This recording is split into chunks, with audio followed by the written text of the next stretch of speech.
Purihin po ang ating Diyos at ang ating Panginoong Jesucristo. Magandang araw po sa inyong lahat.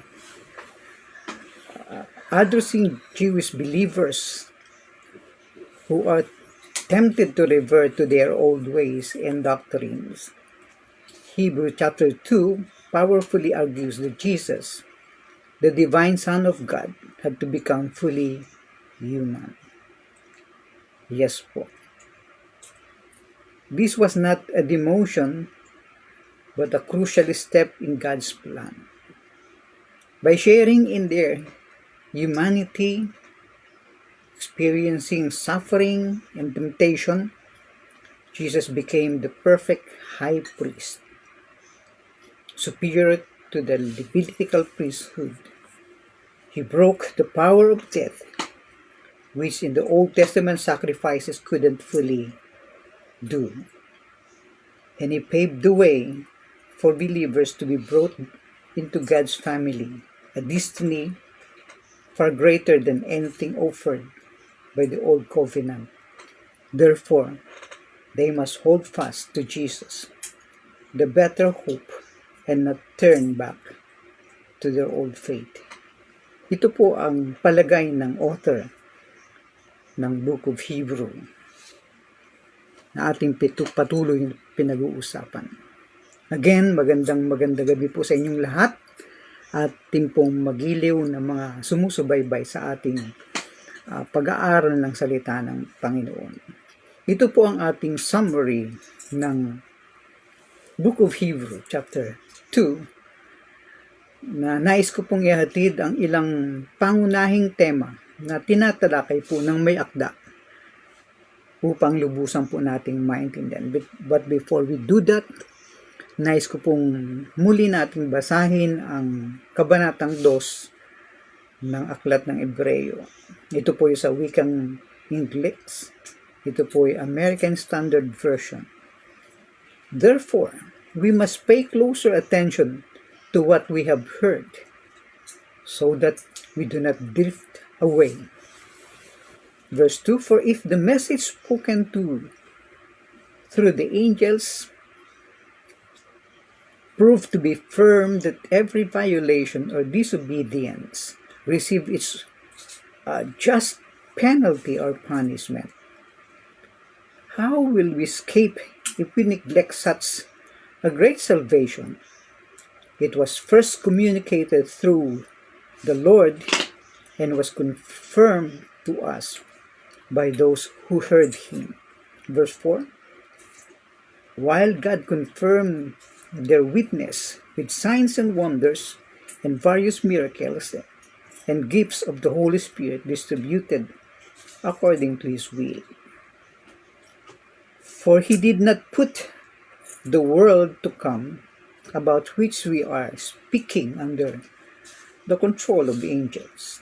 Instead, someone testified somewhere, what is man that you think of him, or that the Son of Man that you care for him? You made him a little lower than angels. You crowned him with glory and honor. You put all things under his control. For when he put all things under his control, he left nothing outside of his control.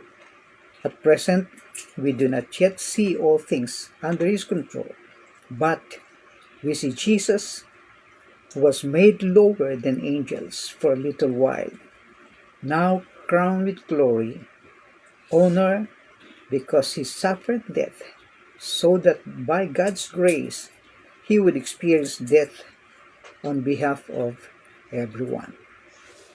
For it was fitting for him, for whom, through whom all things exist, in bringing many sons to glory, to make the prisoner of their salvation perfect through suffering. For indeed, he who makes holy of those being made holy all have the same origin. So he is not ashamed to call them brothers and sisters, saying, I will proclaim your name to my brothers in the midst of the assembly, I will praise you. Again, he says, I will be confident in him. And again, here I am with the children God has given me.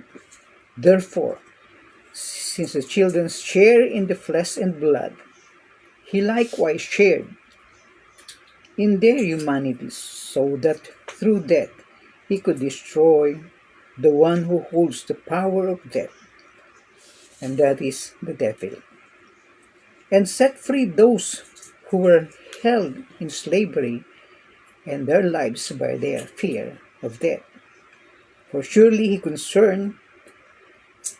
concern is not for angels, but he is concerned for Abraham's descendants.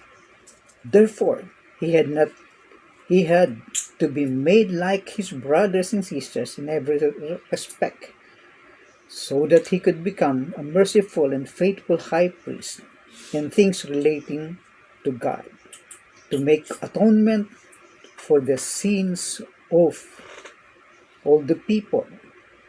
Last verse, for since he himself suffered when he was tempted, he is able to help those who are tempted. So, dito po ay pupuntahan po natin ang unang tema na inilalahad ng mayakda. Jesus' full humanity as necessary for our salvation. Ang tema pong ito goes beyond simply stating that Jesus became human. It emphasizes that the specific nature of his humanity was crucial for him to accomplish salvation. He was not just a human being, but he fully experienced human existence. Yes po. Hindi lang po siya nagkatawang tao, kundi dinanas niya kung ano ang nararanasan ng sangkatauhan. He shared in the flesh and blood. In Hebrews chapter 2 verse 14 says, therefore since the children share in the flesh and blood, he likewise shared in their humanity, so that through death he could destroy the one who holds the power of death, and that is the devil. He did not just appear in human form, my brothers and sisters. He genuinely participated in our physical reality. In that sense, he experienced hunger, he experienced thirst, napagod siya, he experienced pain, and ultimately, he experienced death. This genuine humanity was essential for him to be our representative and our substitute. So, sabi po dito sa verse 14, ulitin natin, since the children share in flesh and blood, he likewise shared in their humanity, so that through death he could destroy the one who holds the power of death, and that is the devil. Alam po natin yun. That is our fear. Pag namatay tayo, alam natin na may kapangyarihan ng demonyo sa kamatayan. And that is precisely why Jesus came, to destroy the works of the enemy. Sabi po ng John chapter 10, he was illustrating, liken, sa analogy ginamit po ni Jesus, ang mga Pharisees and Sadducees. In John chapter 10 verse 10, he says, the thief cometh to steal, to kill, and to destroy. Dinidescribe po that these same people na nakakaharap niya, na nakakaalam, marunong sa mga kautusan, reliyoso,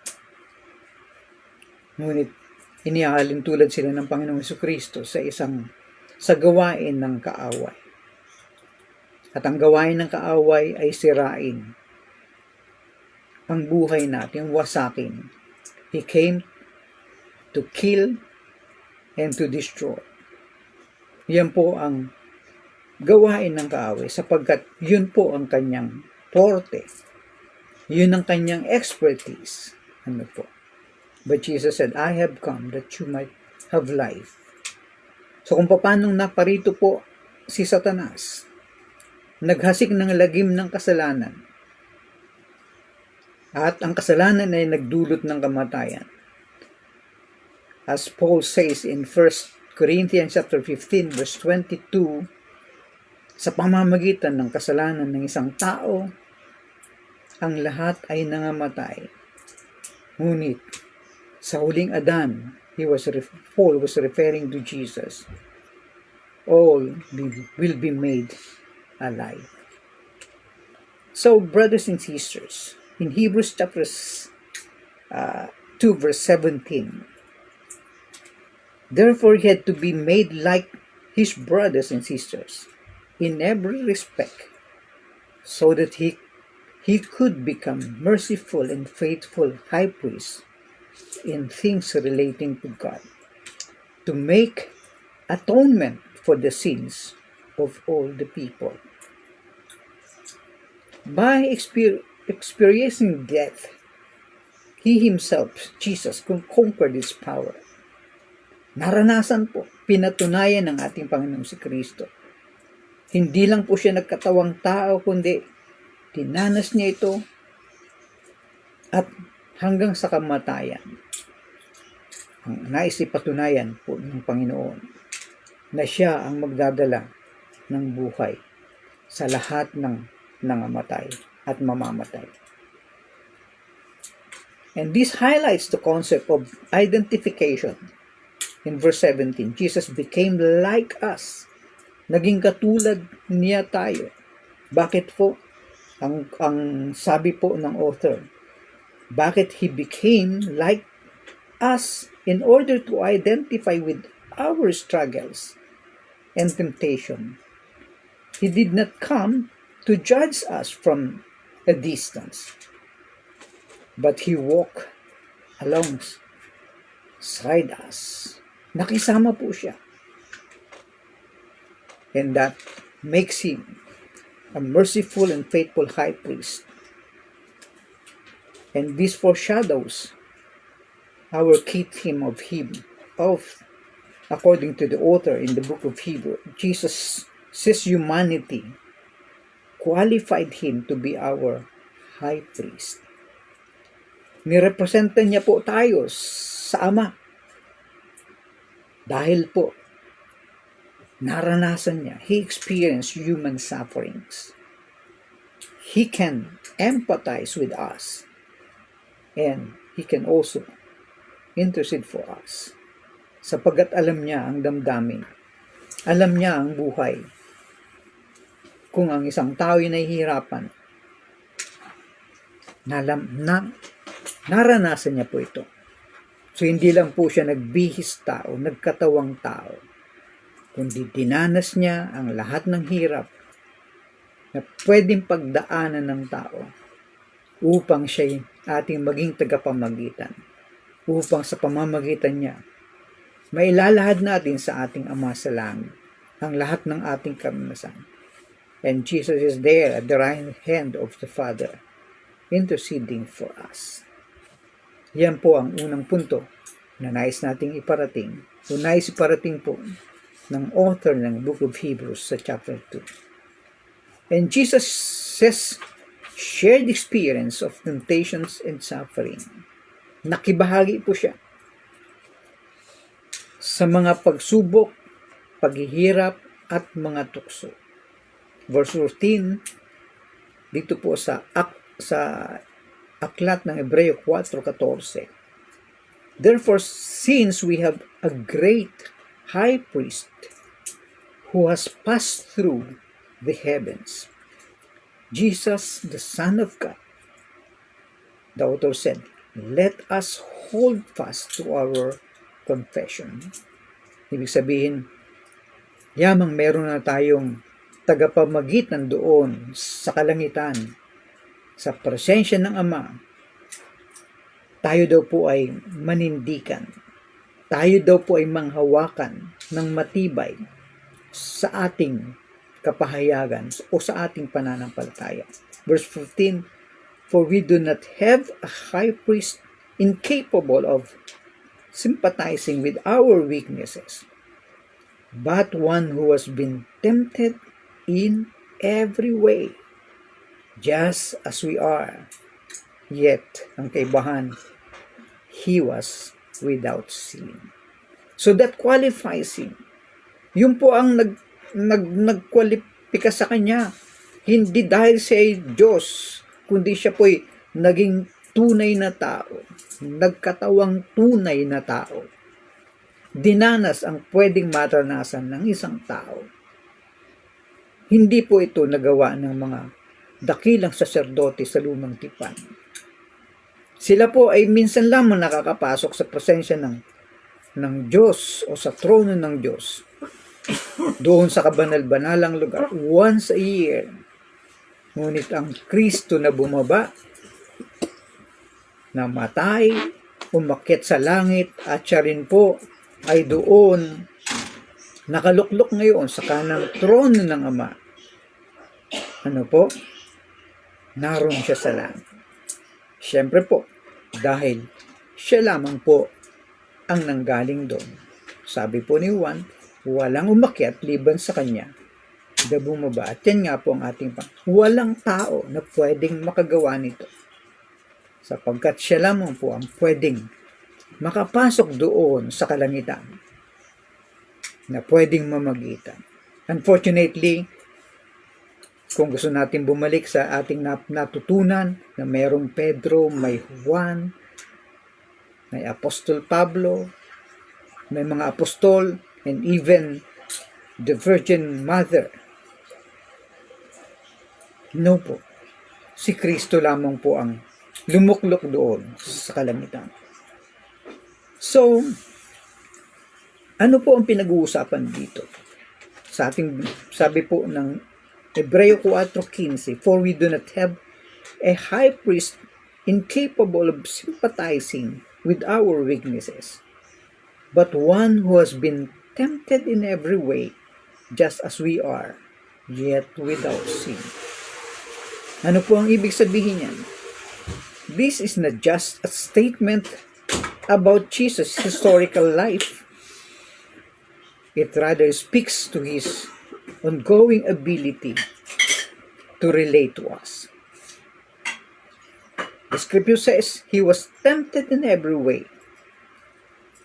While not explicitly stated in chapter 2, this later verse amplifies the point that Jesus was tempted in every way, as we are, yet without sin. This perfect obedience is crucial for Him to be our Savior, sapagkat wala pong taong pwedeng makagawa nito na hindi siya maaring hindi siya magkasala.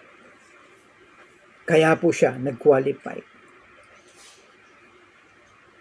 And sabi po doon, He learned obedience through sufferings.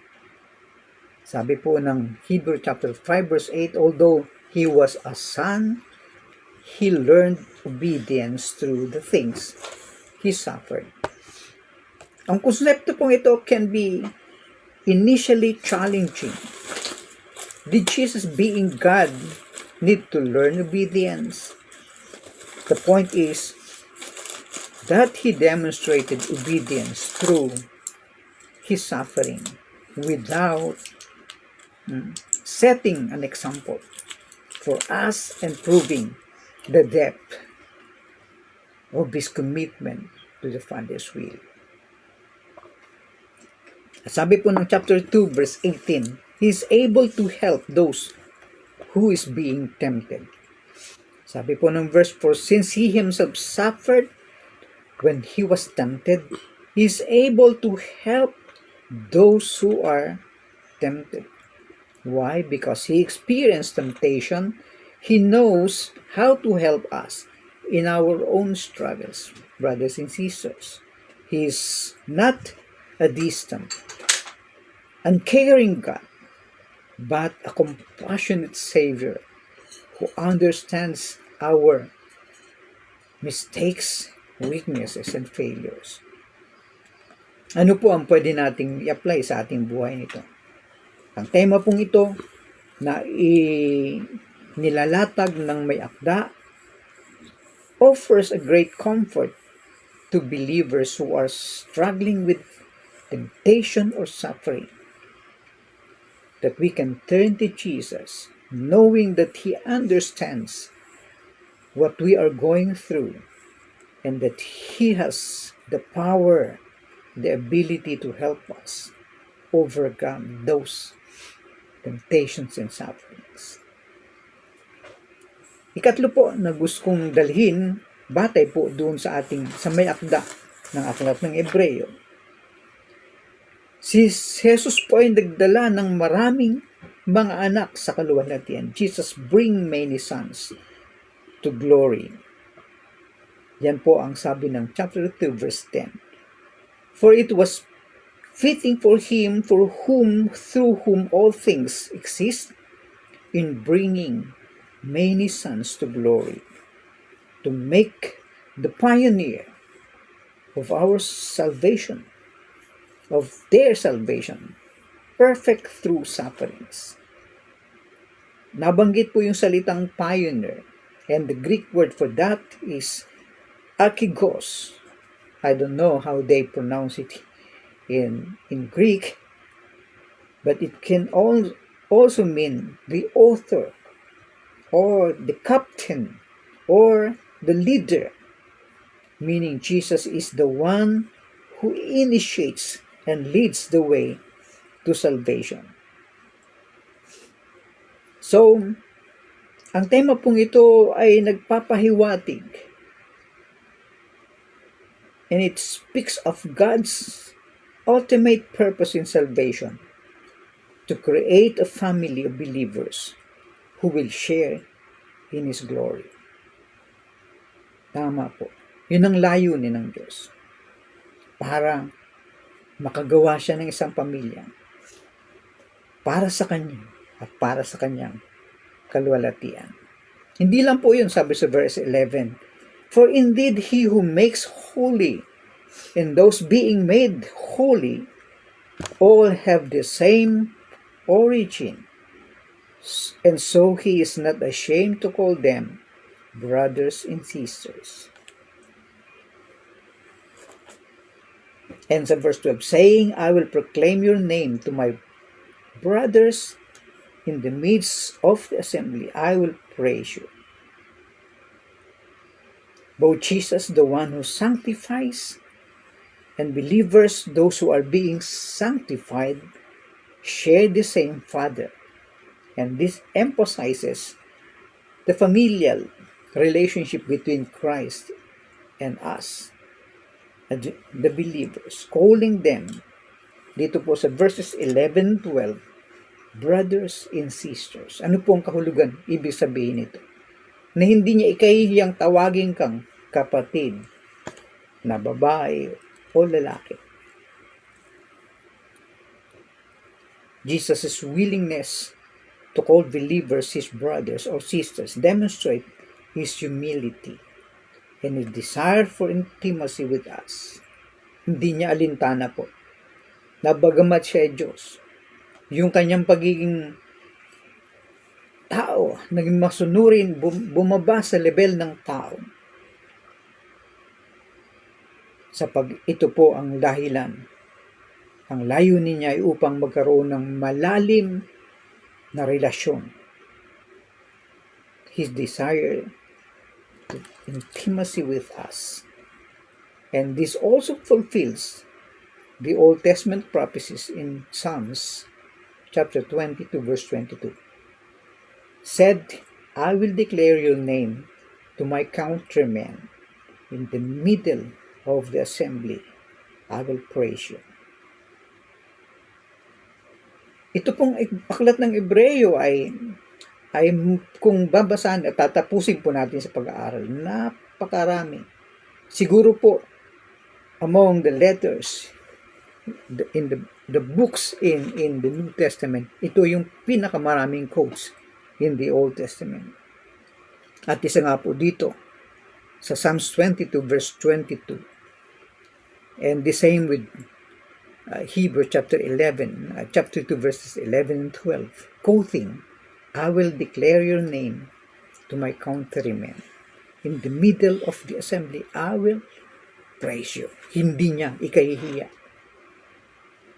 Ano man ang iyong kalagayan.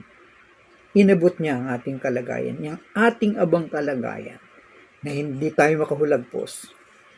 And sabi po ni Pedro, doon si Kalawang Pedro 1:4, through these things He has bestowed on us His precious and most magnificent promises.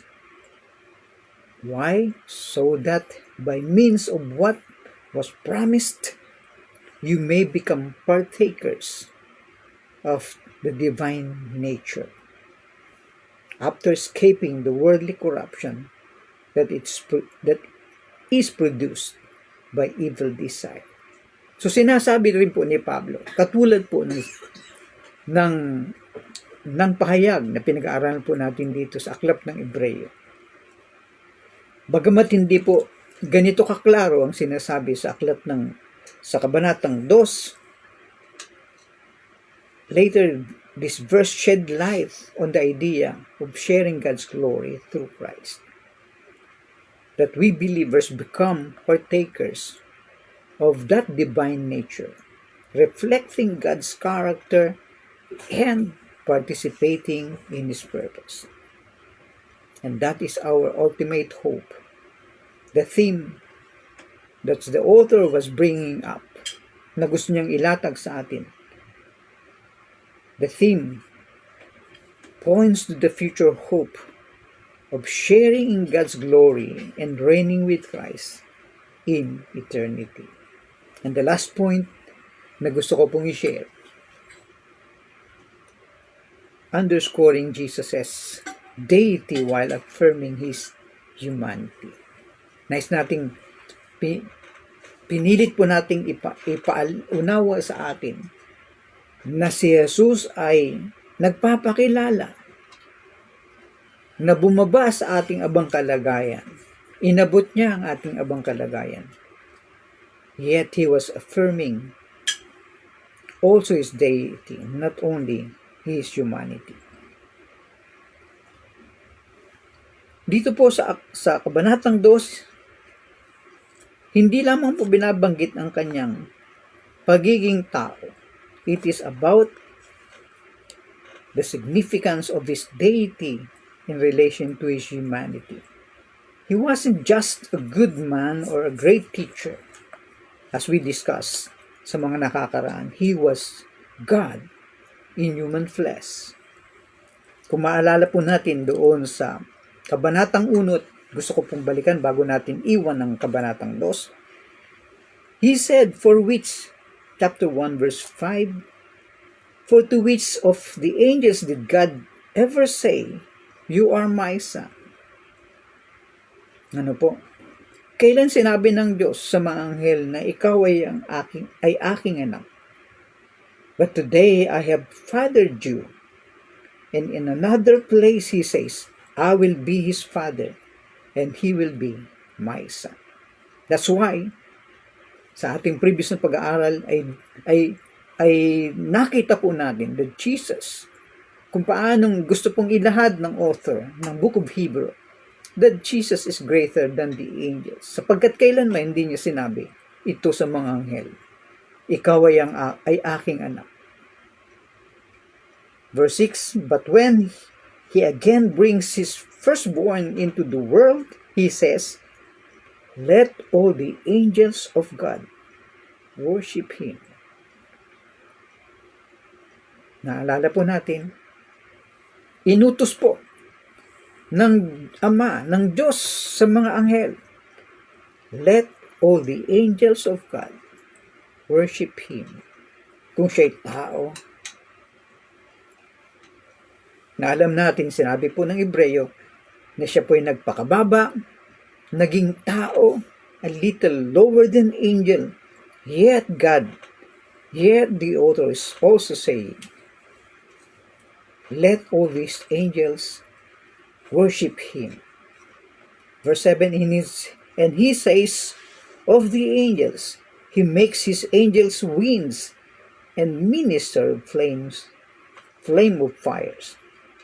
But of the Son he says, your throne, verse 8, O God, is forever and ever, and a righteous scepter is the scepter of your kingdom.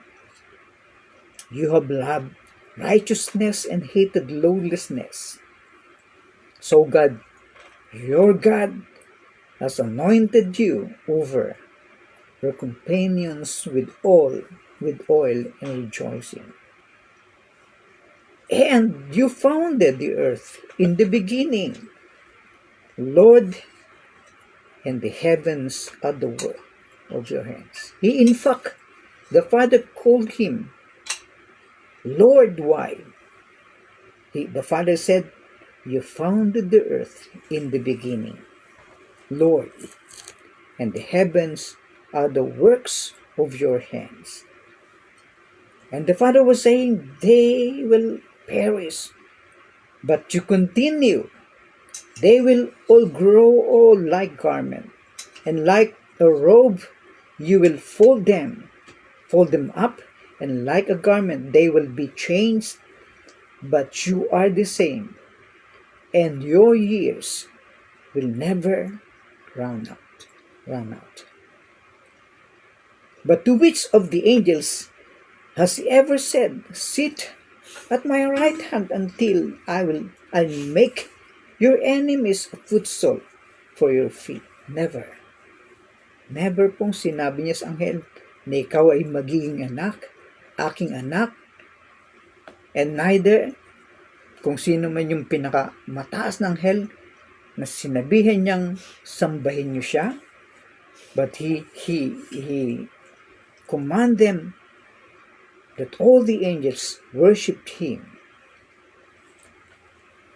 And again, he was saying, to which of the angels he ever said, sit at my right hand?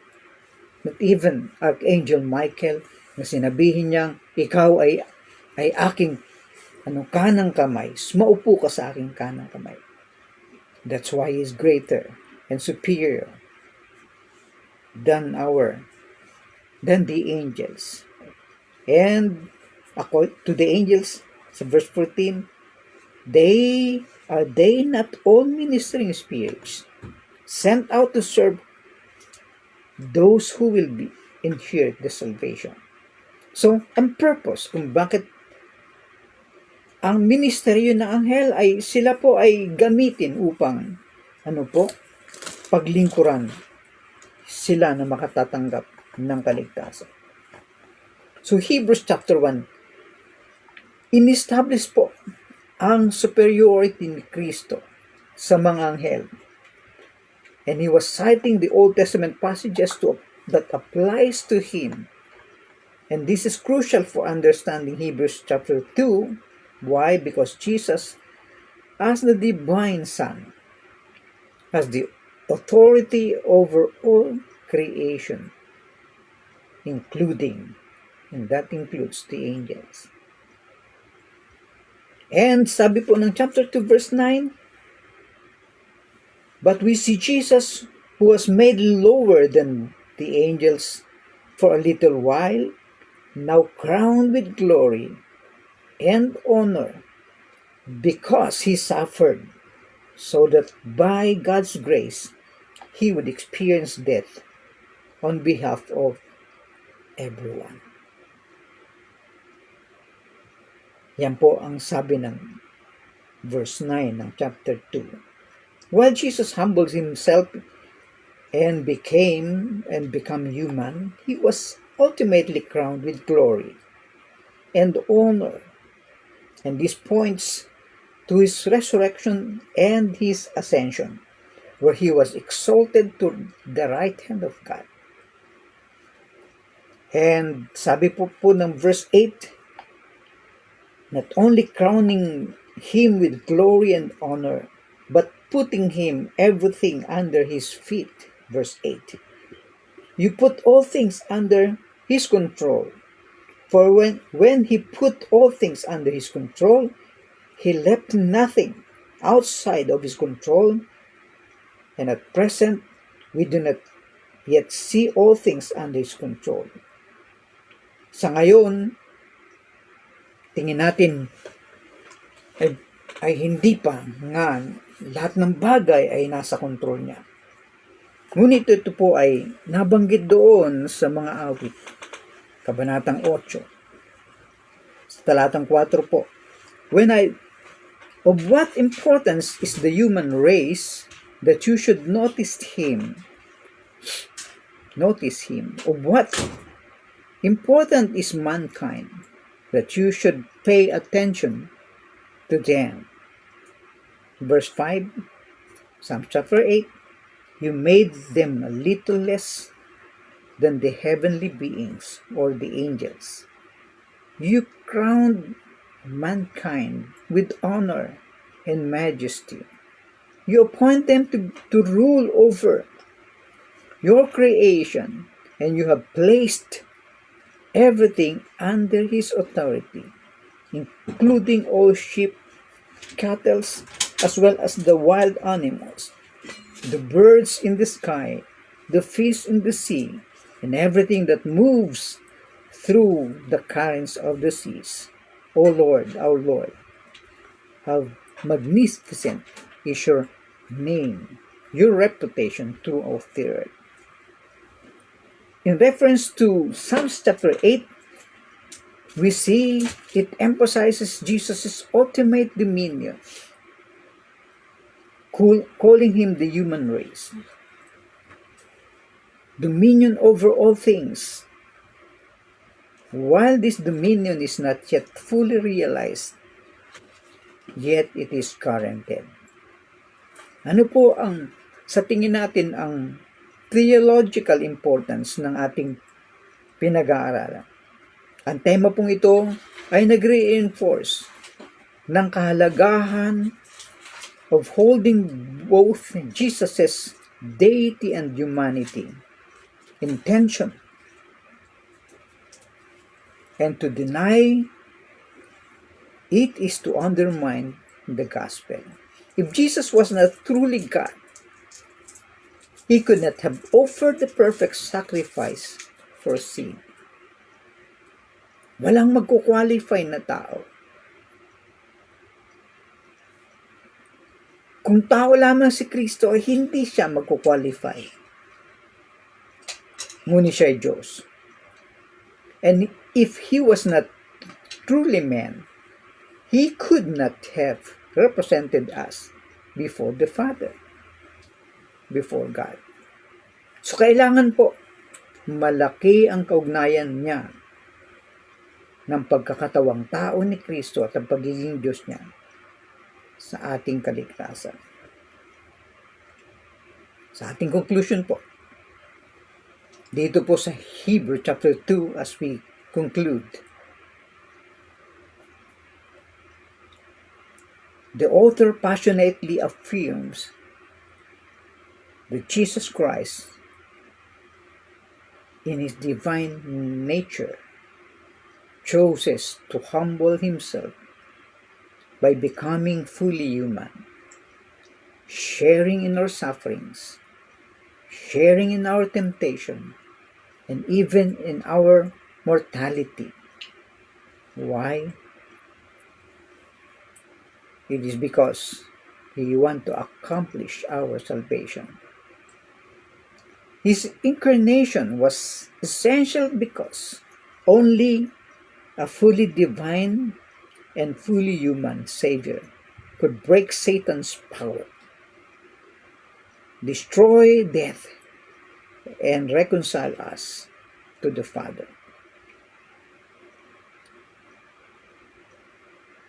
Speaking of reconciliation, ano nga ba ang kaibahan niyan sa forgiveness? Well, Pwedeng ikaw ay nagkasala sa kanino man na ikaw ay pinatawad. Pwedeng mangyari na ikaw ay pinatawad, ngunit ikaw ay hindi na nakabalik sa iyong tunay na kaugnayan sa Kanya. Yan po ang kaibahan ng forgiveness sa reconciliation. Pwede namang patawarin lang ng Diyos ang tao. Ngunit hindi lang po nagtatapos sa pagpapatawad ang ginawa niya. He reconciled us before God, before the Father. Hindi lang nagpatawad, kundi binalik tayo sa relasyon sa Ama. This chapter highlights that Jesus, through divine experience, life struggles firsthand, enabling Him to be a compassionate high priest who understands and helps us in our weaknesses. Moreover, His humility and obedience established the pathway for believers to share in His glory and become part of God's eternal family. Ultimately, dito po sa aklat ng Hebreo 2, lumalim po ang ating kaalaman kung sino si Kristo at ang kanyang dalawang kalagayan, dalawang kalikasan, by being divine and human. And it underscores His indispensable role in God's plan of salvation. It encourages us to trust in His emphatic mastery over temptation, His authority over creation, and His promise that through Him we can too partake in that divine life and ultimate victory. Sana po, sa ating pag-aaral dito ng aklat ng Hebreo, ay maibalik po tayo sa tamang pagkaunawa katulad ng sitwasyon ng unang sinulatan. Sabi niya nga po doon sa verse 1, therefore we must pay closer attention of what we have heard so that we do not drift away. Kailangan limihin po natin ang ating narinig upang hindi tayo malayo. Katulad ng sinulatan po ng may akda. That they are about to go back. Maring ikaw ay nasa tama ng pananampalataya. Unfortunately, nahikayat ka na naman bago na bumalik marahil sa lumang aral. Yan po ang mensahe na pinararating ng Diyos. And stressing it in verse 2, if the message spoken through angels proved to be so firm that every violation or disobedience receive its penalty, its just penalty, kung yung kautusan, kung yung mensahe na ipinadala sa pamamagitan ng mga anghel, kapag ito ay sinuway, ay tumatanggap ka ng karampatang penalty. Sabi po ng verse 3, how will we escape if we neglect such a great salvation? It was first communicated through the Lord and was confirmed to us by those who heard Him. So, ang sinasabi po ng author, kung importante yung mensaheng ginamit ang mga anghel at ang pagsuway sa mga mensaheng yon ay may karampatang parusa, ay hindi pwedeng baliwalain ang mensaheng hatid ng anak. While God confirmed their witnesses with signs and wonders and various miracles and gifts of the Holy Spirit distributed according to His will, kung yung mga mangangaral na sa pagsasalita nila ay sumunod ang mga tanda at mga kapangyarihan at himala. Ano itong mensahe na pinararating ni Jesus? Na mas dakila ang utos, ang aral na dala ng Panginoong Jesucristo kaysa nauna. So yan po ay napakalagang mensahe. Na mensahe na hatid ng ating Panginoong Jesucristo kung paanong mahalaga ang hatid ng mga anghel.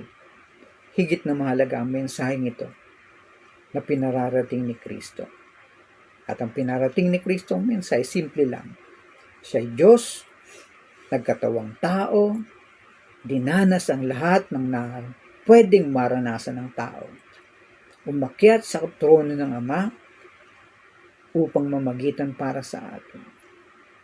At ito ang nagbigay sa kanya ng matinding qualification, not because He is God's Son or is God, but because He obeyed. Sumunod siya sa lahat ng tuntunin ng tao at pinatunayan niya na kaya niya tayong bitbitin sa kaluwalhatian.